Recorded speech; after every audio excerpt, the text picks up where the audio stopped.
R.J. Smith is here, and I'll have him go through the formalities in a second. And we're going to do a video of my interview with him, but he's here then to add to it, to ask questions, answer questions.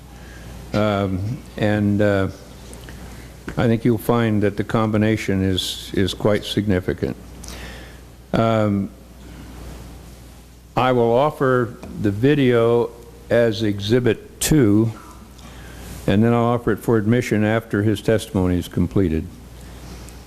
RJ, would you state your name and spell your name for the court reporter, please? I go by R.J. Smith, but my full name is Richard, R-I-C-H-A-R-D, Joe, J-O-E, Smith, S-M-I-T-H. And RJ, I did interview you some time ago, well, not too long ago, but 3 or 4 weeks ago. Yes.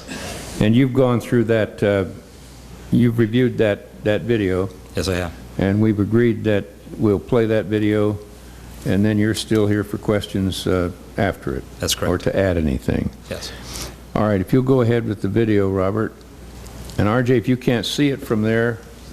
I got it. Mr. Smith, good morning. Good morning. Would you tell me, just for the purposes of the recording, your name and the name of your company and how long, what you do in your 2 companies, how long you've been in business?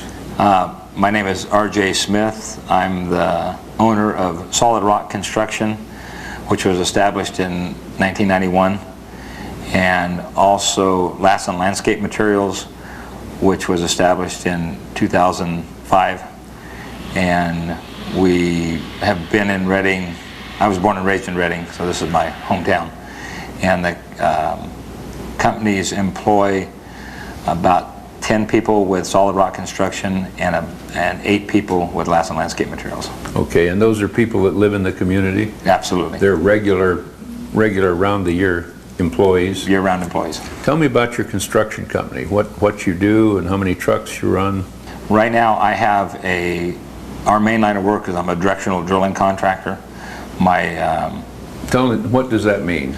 If you needed a electrical line, water line, or sewer line underneath, say, Interstate 5, we would come in and we would directionally drill underneath the road and pull the pipes back through without trenching on it. And so it's a kind of a specialty item to be doing that.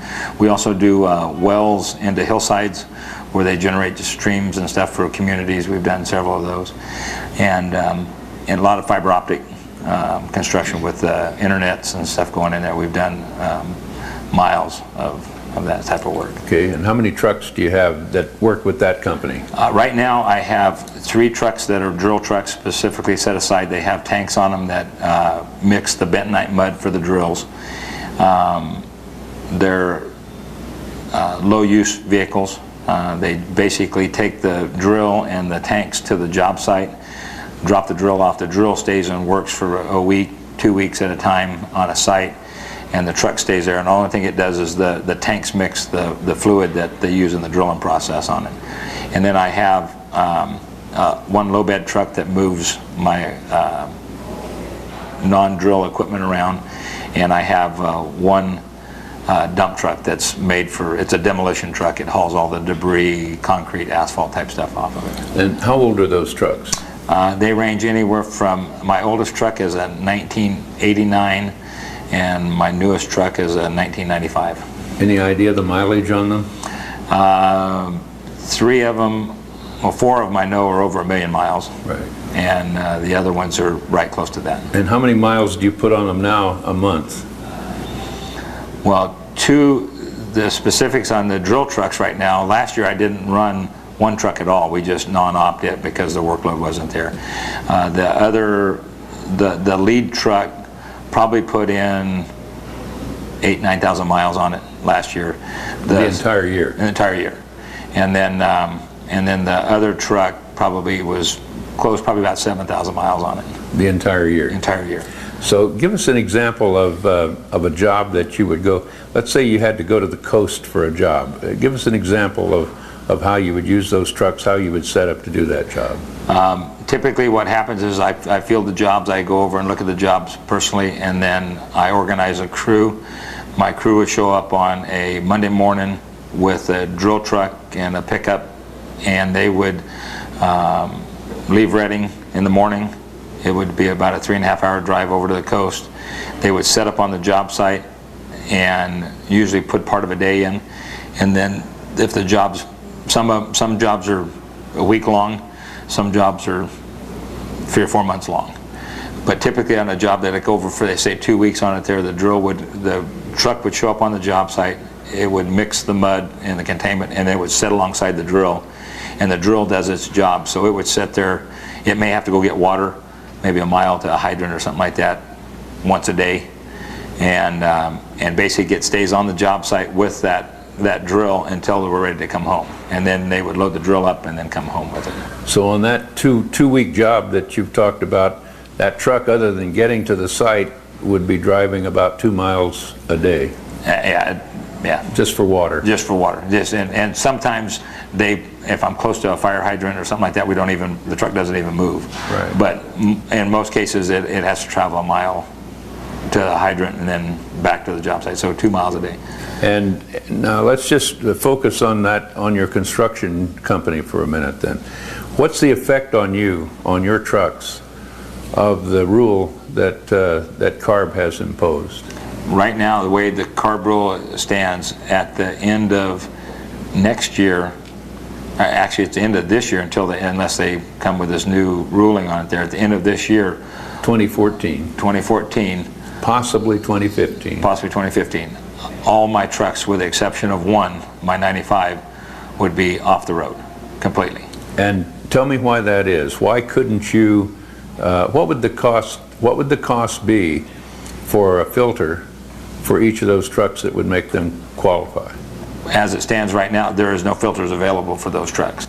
Okay, so no matter what the cost is, you couldn't fit them with them? I could not fit them in. So you have to retire those trucks? Those trucks would be retired. How long would you operate those trucks if it weren't for that?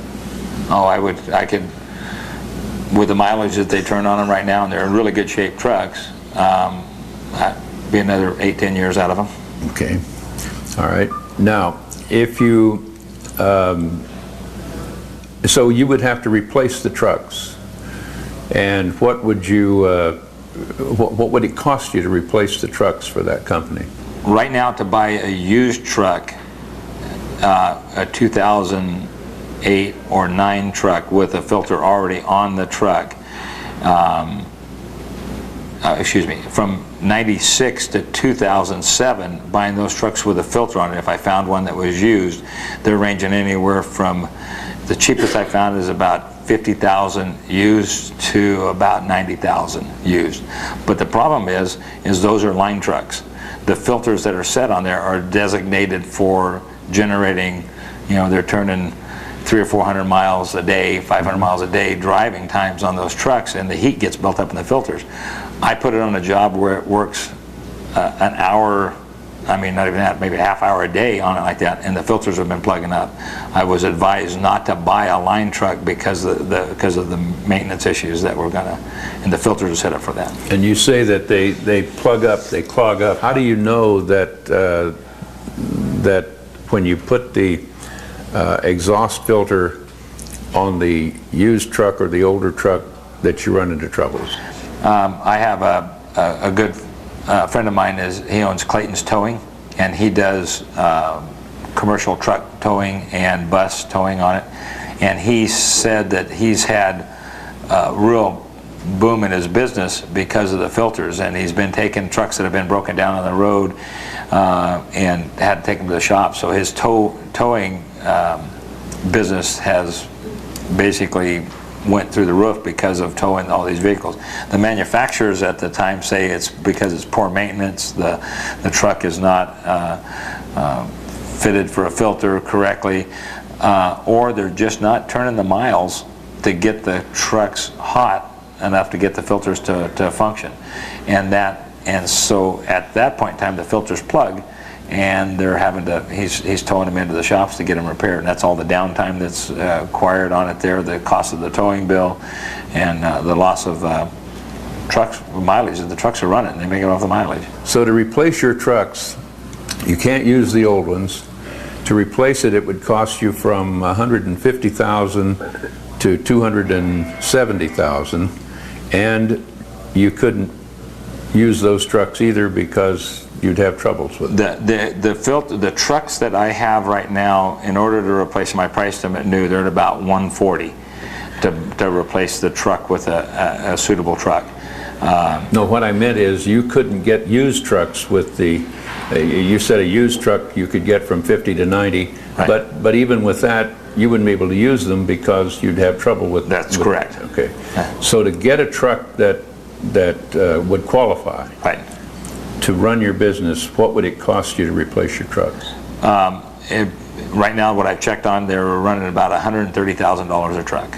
So $390,000, $400,000 just to buy the trucks to replace 3 perfectly good operating trucks. That's correct. And that's just on the drill side of it there. On the drill. Right. Now, can you afford that? Absolutely not. And tell me why not. And it's not so much as the economy started to make a turn a little bit back. We're getting more jobs on that. But I don't have a way of raising that revenue. The only thing I charge on the jobs, or have ability to charge on, is mobilization to the job. And usually that's they've limited, usually it's like 5% of the contract on mobilization. They won't allow you to mark up the prices on your mobilization. Now, let me back up just a minute. You were told at a CARB meeting that in order to do that, you just raise your rates. Yeah, that's right. That's what I was told. They said that's what the rates would come up in order to do that. But we're not for hire. Right. We are a construction company that has trucks on it there, and we're a not for hire company. You use your trucks only for the jobs that you bid. That's correct. And get the bid on. That's correct. And so in order to pay for those trucks, you'd have to raise your bid so high that you very likely wouldn't be getting many jobs. I have to have a way of justifying what that cost is, and if it's mobilizing onto a job site that takes me, say, 6 hours, 3 hours over and 3 hours back, in order to get that, usually it's roughly $100 an hour, $95 an hour is what they charge on it there. That's $600, and I may mobilize on that job, and it may sit over there for 2 months. Right. I can't. That doesn't even come close to even making the payment, let alone half of that's wages and fuel. Right. So there's no avenue for me to raise the rates or to get that to get my. So you also told me that at one point you ran into a heavy cost that caused you to get in a financial situation where if you were to try to get a bond, in looking at the liquidation value for that bond, they look at your equipment, and your equipment is not valued right now enough to, or a sufficient amount. Will you tell me about that? The way in construction, in order to bid on a public works job, you have to have bonding abilities. So you have to, or a public agency. So if you have a bonding ability, like right now, I had a bonding ability of about $3 million on jobs, and before the downturn of the economy. At the time, we had a financial situation where I took a loan out on my house, and I had my house paid off, and I took a loan out on the house to get through this time. At that time, we took the equipment, the trucks, as an asset that we held because they were all paid off, everything was paid. My wife and I took those as collateral for the loan to get back, which was fine because it was, valued at, say, $700,000 with the trucks that I had. Since then, we've seen the devalue on the trucks going down, and I'd be lucky to get $200,000 for the trucks right now, which wouldn't pay the note back to my wife and I. But that's setting that aside. What the bonding companies look at is they look at liquidatable assets. Mm-hmm. And what they do is they'll send an appraiser out, they appraise your equipment, they appraise your trucks, and they say, okay, you have so much. If your company fails and we have to take this job over, these are the assets that you have. We feel comfortable, we'll give you a bond. Right. Well, my bonding ability, because of the truck, because of this ruling on there, and they see that the value of the trucks has dropped so drastically on the trucks, my bonding company has looked at, and I'd be lucky to bid a $500,000 job right now, mm-hmm. just because of the assets. And they look at it, and they're not only stopping at the trucks, they're also looking at the equipment also. And so that's a whole nother subject on that. But they look as a total package for my construction company as liquidatable assets, Right. and the value of that through the appraisal has gone less than half. And the value going to less than half is a direct cause of what? Is a direct cause of this CARB issue. Right. And it's solely based on that. You look at auction prices today. I check auctions. Trucks that I would be really interested in buying right now to upgrade in my fleet up into the 2004, 2005. They're dumping them because of this CARB issue on there. I don't want to buy those trucks to upgrade my fleet better because I'm afraid of what this. That they're going to be the same boat. They're going to have a filter on them that's not going to be adequate to run to run the low mileage that we run, or they're going to tell me at the end of this year or into next year they're just got to be off the road. Right. You told me about a company that just went out of business with 100 workers, 100 trucks. Will you tell me about that? I believe the name is Blair. They were a logging company in Arcata. And really well-established company, been there for years, family-owned business, had approximately 100 logging trucks, low beds, had equipment, but their main deal was their logging and their trucking. And we went there one day, and I was working on the coast quite a bit, and I seen the trucks were all out there, and they keep them nice and lined up, and then they started seeing they were starting to go. I said, well, the logging industry must have picked up on it. And I asked around about it. He said, no. He said, they're taking all the Ritchie brothers to the auction. They took everything to the auction and sold out, completely sold the business out.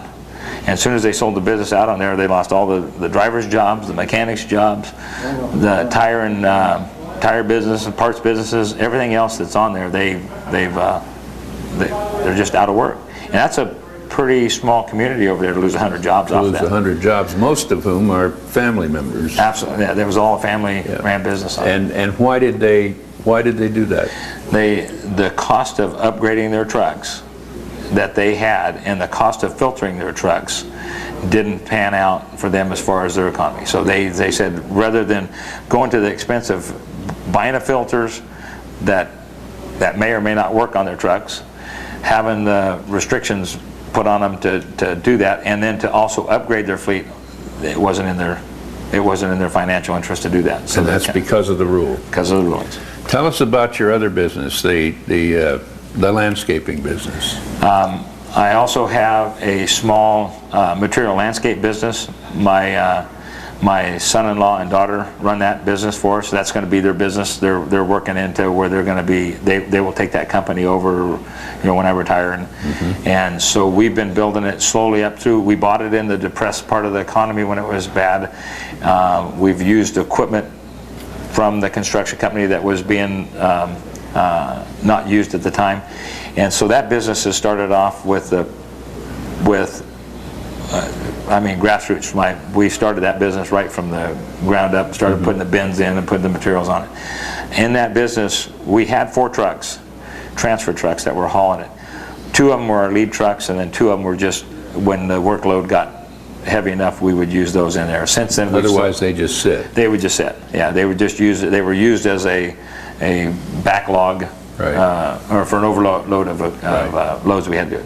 Since then we've taken that 2 of the trucks. We've gotten rid of 2 of the trucks, and we just cut it back to the 2 lead trucks, and we just have to make do with what we've got there.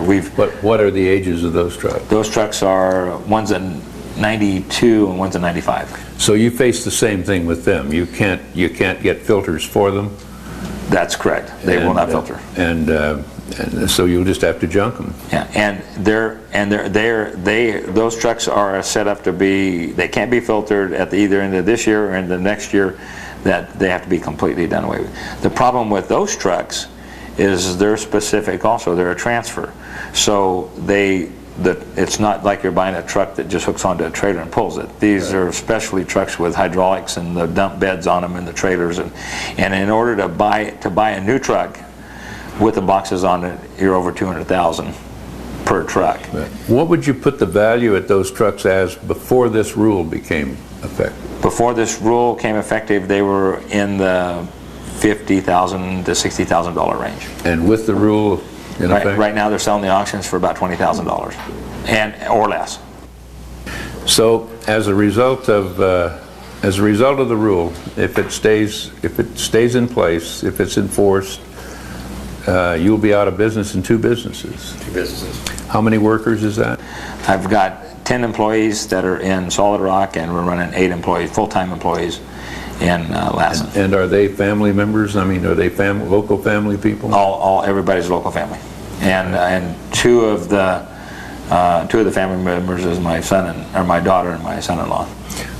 What parts company do you do business with when you need a part for? We do on our automotive side. We're using the Napa parts houses on that, and then we have in Reading. In Reading, and then we also use on the truck side of it. There's the dealerships, and also like Fleet Pride is one of our sources for parts houses. And where do you buy fuel? I buy fuel from Interstate Oil. We have bulk tanks, and then we also use the card locks for CFN. And that's in Reading? Those are all in Reading. What are you going to do if the rule doesn't change? If the rules aren't done away with, what will you do? That's a big question right now. That's what's weighing on us pretty heavy, because I don't know whether to set myself up to liquidate or to try and make it work with a payment on there.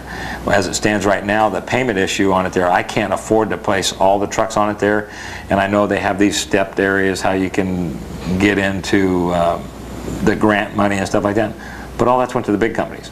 None of that has trickled down to the smaller guys, and it's a shame to me, because I think the way they've dealt out the grant money for the larger truck companies on that, they were planning on rolling their trucks over. They roll them over a lot faster than what we'd ever consider doing, and they're for hire.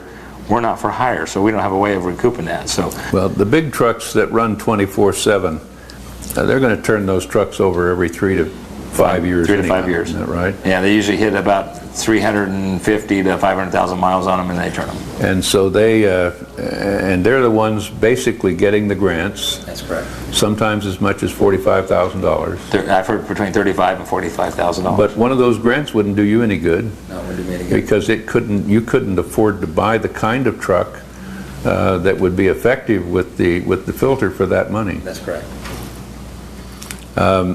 I'm going to ask you an analogy. You're in the construction business. You're familiar with what I'm going to talk about.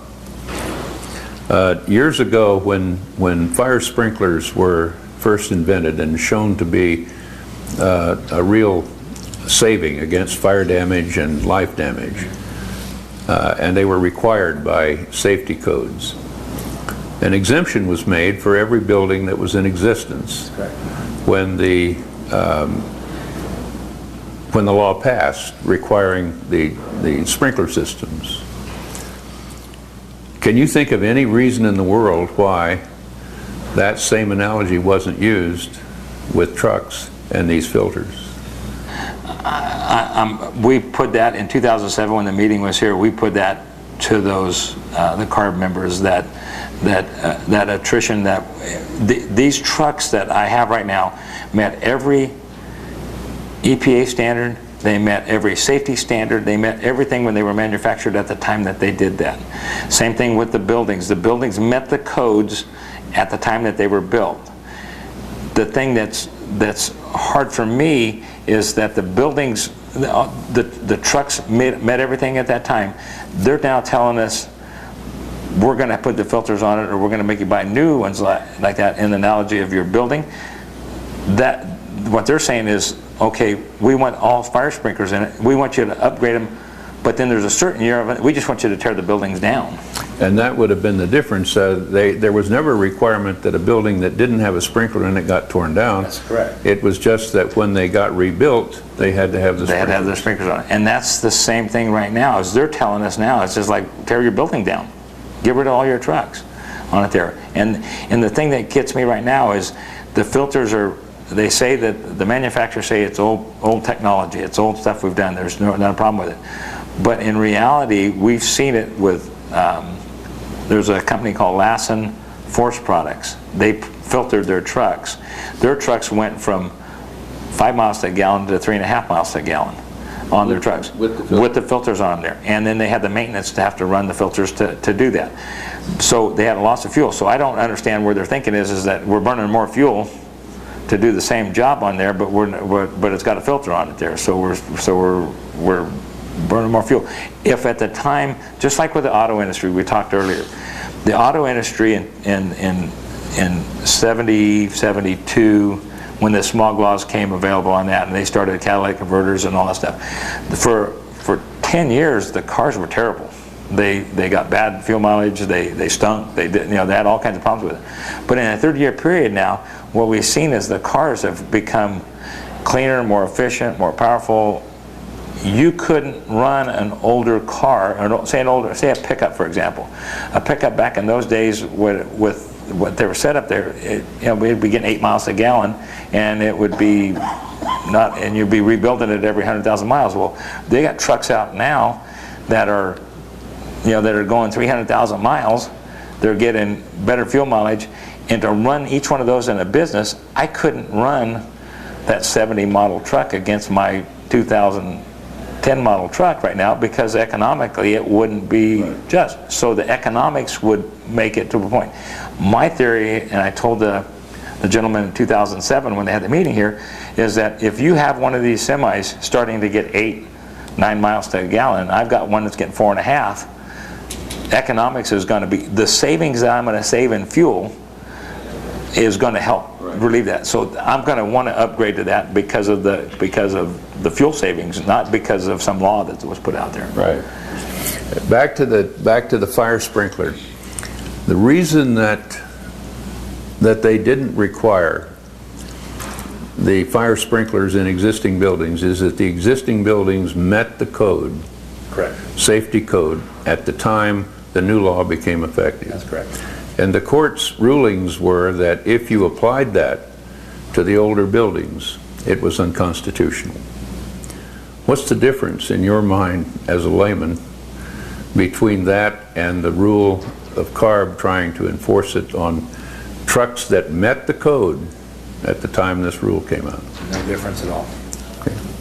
No difference. In your mind, if I were to tell you that there's been a taking by imposition of this rule, a taking of property, you'd agree with me? Absolutely would. Right. Thank you, Mr. Smith. And anything else that you have heard or seen at the CARB meetings or hearings that you want to talk about? I think that the one thing that probably frustrates me more than anything, because we're starting to see more and more come out, is how they came up with this ruling to begin with, the science that they had on it, that they're starting to uncover stuff now that the American Cancer Society had this finding that came out, and CARB based their findings off of that. We're finding out now, I guess even at some of these Senate hearings they're having right now, that they don't even have the documentation to prove that they had to begin with. So how they came up with this is more frustrating than anything to me. Have you read or have you delved in it enough to realize that the individual who came up with the 2.5 mark for EPA originally had no experience in science or air quality or anything else? That's what I've understood. And he came up with the 2.5 just because he wanted to get it low enough that it drew attention? That's correct. That's what I've been told. And that's reported in the latest hearing from one of the congressional committees. Right. And that's probably the most irritating part to me about it, is that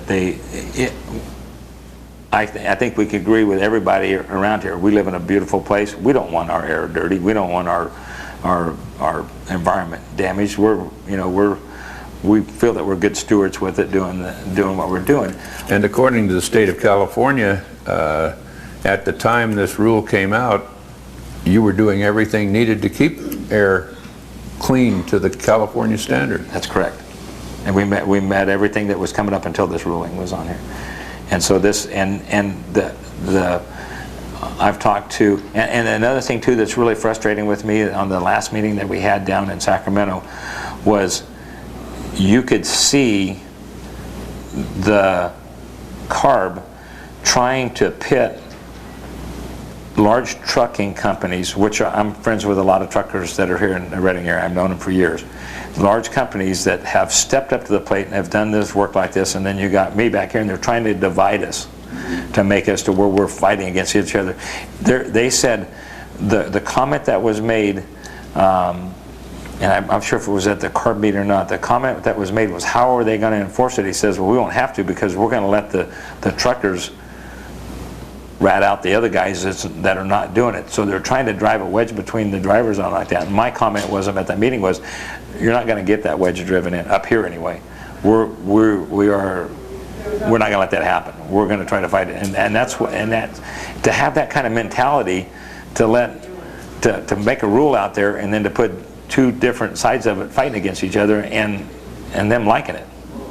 That's real frustrating for me. How do you think that squares with both the governor of California and the president of the United States executive directives and so on, that the agencies are not to create blocks against economic growth? It goes against everything I believe that what they're doing. One other thing, when you were mentioning mileage per gallon, the administration has directed every federal agency and every state agency working with federal agencies to do everything they can to reduce our dependency on foreign oil.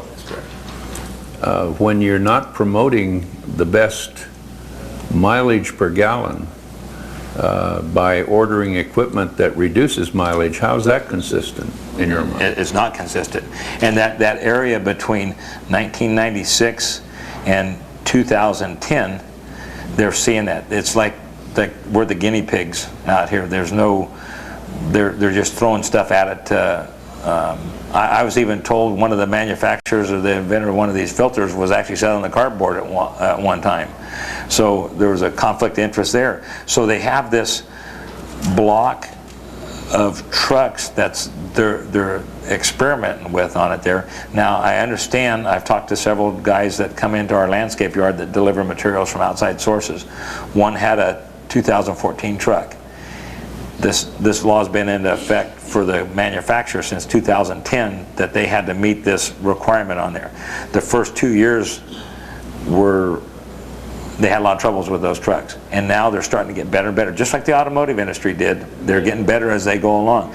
I wouldn't be surprised in 2020 we're going to see this technology come along to where they're going to be making that economic value of 8 miles to the gallon is going to be there on it there, but not right now. And to tell us that to 95 and older, you just got to get rid of them, to me that's not constitutional to take the property like that. And the other thing that really frustrates me, if that was the case on there, then they buy my trucks. Right. Well, that's what the Fifth Amendment says. That's right. They need to buy them. Yeah. Thank you, sir. You bet. Mr. Hearing Officer, Mr. Peterson has some questions for the... Mr. Peterson has some questions for the witness now. Okay, excellent. Just a couple. Mr. Smith, thank you for your testimony. You're welcome. It's been a great help to the cause. I'm kind of curious. I'm taken by the Blair logging example. Yes. And if I understood you to say that's in the Eureka area. In Arcata. It's in Arcata, yeah. In Eureka? Yeah. And that they employed 100 people? Yeah, they had over 100 trucks that they sold. 100 trucks. Yeah. And how many employees might that have I was told there was about 90 employees with it. There was, they had their mechanics, and they had a shop there too. That was. Did anybody go to Eureka, the community, the city, or Humboldt County, and point that out? It had to have a devastating impact to the local economy, wouldn't you think? Oh, I definitely would say so. Did anybody, did you ever hear from the local entities whether they ever considered coordination because of this devastating impact to their community? I had invited a few of the companies over there to attend one of the tea parties that Fred was at, and they were unable to make it. They're working guys. You know, it's tough for them to get away, but nobody at the government levels, no. Okay. I'm also interested in the use that you described for your construction trucks, particularly in that they aren't really on the road, and therefore the filter clogs because it's not just being burned out. That's correct. As a road truck would be. Yes. And has there ever any discussion with CARB about potentially looking at a different filter or possibly an exemption because of the difficulties this causes? We met with them in Sacramento the last time we were down there and made the cause, and it was kind of hard because of the way they stacked the deck on it, the way they stacked the people in there to do the interview. At the first part of the interview, it was all the people that were filter manufacturers. They said it was all the problem with the owners of the filters. They weren't doing proper maintenance, and they just gave us a song and dance basically on it there. Then basically everybody's out of there, and then we started coming in to play on the interviews on those. And I just think that they're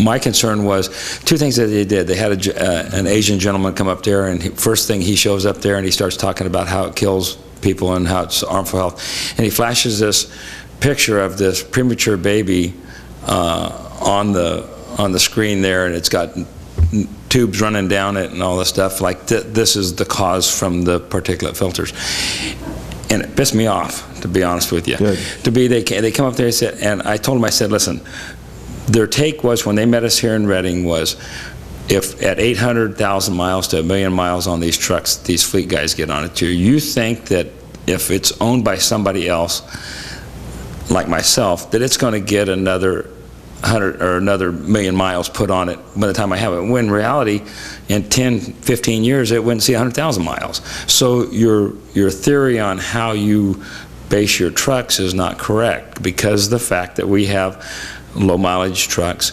And you go to Southern California, those guys have the weather down there. They work year round in the construction industry. They might be off a month. Mm-hmm. Up here, we're lucky to get 6, 8 months of good weather, and we're shut down because of weather. So it's when I put it to it, it's not that they're bad people down there, it's just they don't know us up here. They don't know the situations we're in. They don't know the environment that we're in. They're in the cities. They make the big city judgment, and it passes out to us, and that's what's really frustrating for me. So as you can tell on the thing, I've been pretty frustrated. So your experience is CARB was just unwilling to see the distinctions between industries, the types of uses, and the costs, and maybe the argument for attrition rather than a total stoppage of the use of the vehicle. Basically what it says is, let's pass the bill and we'll find out what's in it afterwards. That's the way they've done it. We've heard that before. That sounds familiar. Yes. I'm particularly taken too that you said that your options are liquidation or borrow money. Yes. To address this, and you had, if I understood you, 10 employees in your construction business. That's and correct. 8 employees in your landscaping business. So that must result in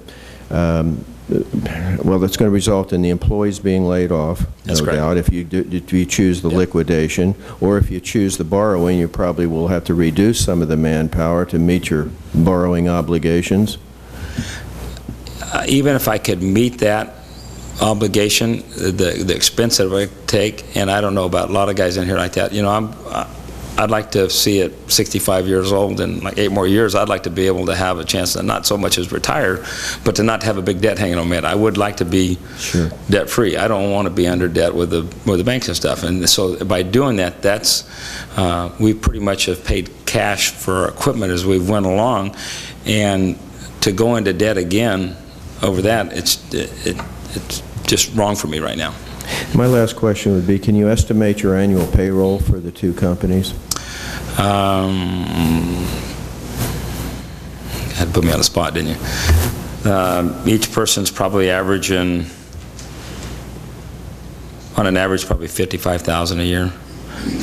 On an average, I've got some that are higher than that. Say so times 18. Times 18. And that's the payroll that's lost to the community. That's payroll, direct payroll. To shut down your businesses. Not only the payroll, but it's it's the fuel companies that we buy fuel from. We burn, fuel in our equipment. We burn fuel in our, and it's the maintenance of our equipment too that goes on there. We buy local parts, and we buy our service equipment and stuff, so that all suffers. Taking all that, we can only imagine how the economy was devastated over in Eureka by the shutting down of Blair Logging. Absolutely. And then so many others. Well, thank you for your testimony. The only thing that I see on that is that, and it's one thing if we meet this requirement and go do that, but they're not stopping there. That's the scary part, is we already know that they're going after our construction equipment, our off-highway stuff. You just heard that testimony on there. They're also going after, I mean, I've heard them even talking about their livestock grazing and stuff like that. They're going after that. Plus, what are we getting a dairy? And it's also, it's got a dairy farmer. It's got too much nitrogen from the waste, and where's it going to stop? I mean, we got to stand and fight. That's You're it. right. Thank you, sir. Yeah. Any questions from Mr. Board, Mr. Hearing Officer? Mr. Hearing Officer, I have, Mr. Smith, you and I and quite a few others have gone down to the different CARB meetings down in Sacramento. Correct. You mentioned earlier in your testimony about the grants that CARB has to give grants out. Yeah. From my understanding, I think our understanding is that CARB has an imaginary line somewhere just north of Sacramento, and if you were north of that line, it was no grant money for you. Sorry, but you don't get any. Yeah, that was for the state of Jefferson North. That was right. Yeah.